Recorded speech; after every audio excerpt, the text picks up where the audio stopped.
about to go visit a guy named Verl Cook.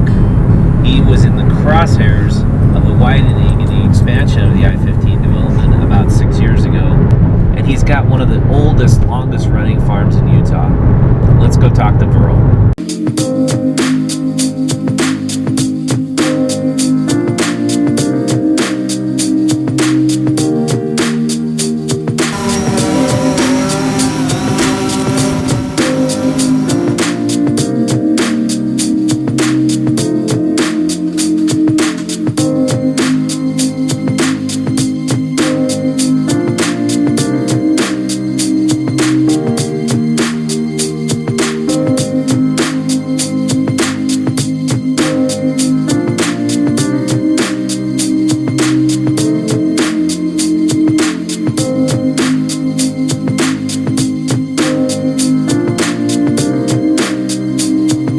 Dad had a farm here. We milked cows here, clear back into the 40s and 50s, and we developed that into what we've got here. So you went from cattle to just nursery to garden, and then started a nursery on the side. And yeah. And what does the state of Utah and the government do to help farmers? Oh, we do have a couple things. We have the, Greenbelt. If it wasn't for Greenbelt, they'd throw us right out. But as far as the state of Utah, UDOT and all of them, there's no help there. They don't basically try to preserve farms or no. Keep our local food supply going? No. Huh. No, they would just like to get rid of it, especially the cities and that. You're a liability to them because of that Greenbelt tax that they don't like. They would like it gone. Starting here? Jeff, Ryan, Tony, Trina, Earl. But we turned it over to the eight kids, so there's more hands in it now. Yeah. And they can, with what they're doing here, they can provide a living for them. So 8 kids all work here. Pretty well. That's awesome. There's about 5 of them totally, and then the other 3 or so part-time. So I don't think there's a dairy farmer that left at Salt Lake now. There's one little goat farm, and that's it. That's it, but yeah. Yeah. And it's getting close to the same thing here. There's not many left.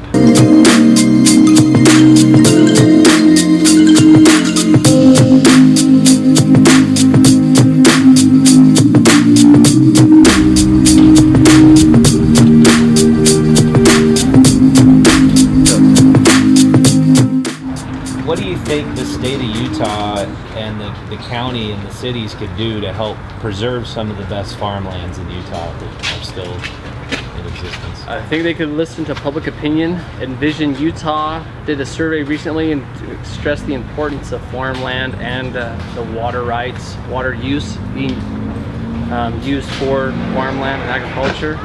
Obviously Envision Utah has a good vision for the state of Utah. My opinion is the same. I think we could utilize our resources for what we have here. Keep the farmland going and put the buildings and the house and the construction on ground that's unfarmable, rather than take the best soil, the most prime soil, most fertile ground, and building houses on it. You think it's a zoning thing? Like could they zone this area as being farm and preserve it that way, or? Absolutely. Right now, if the state or the road wants to push you out, they'll come out with the phrase of highest and best use, and that it's not agriculture. They pointed that out to us several times when they've encroached on our property to make roads larger, to do developments, to do what's in the public's best interest.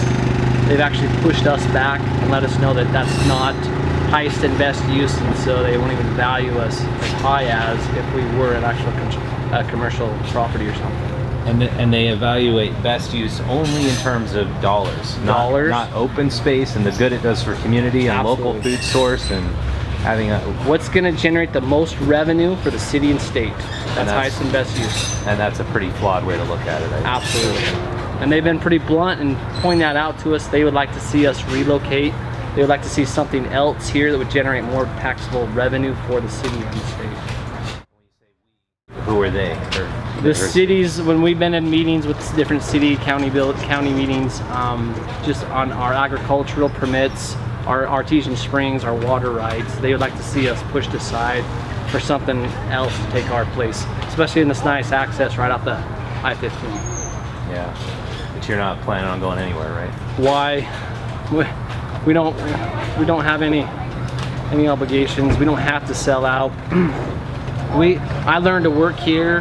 Grandpa owned this land. My father, Verl, you know, he was my age when he was working here with his parents, my grandparents, and so he's learned to work here. I want the same thing for my children, to be able to teach them work ethics and that, and have them work on the farm. The rejudification that's going on in Utah County on water shares, they're evaluating people to make sure that they actually have a beneficial use to their water rights they have.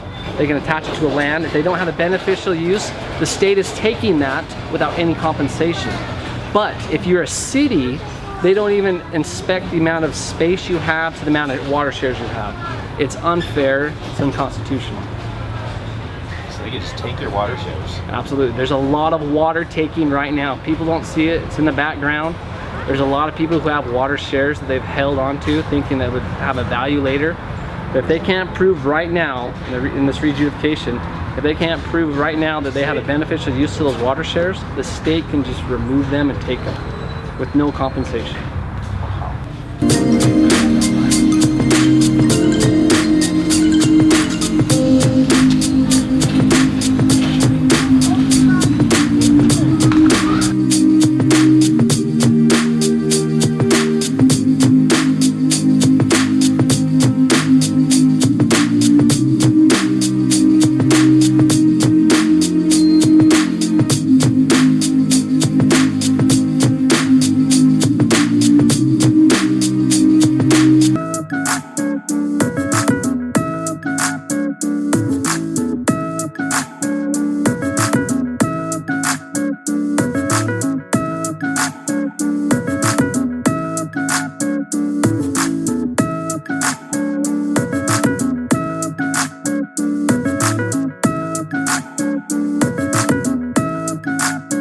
That's planted in Clearfield. We've got 35 acres of sweet corn. We've already planted 20 acres of that. We've got 68 acres of orchard here. I want you guys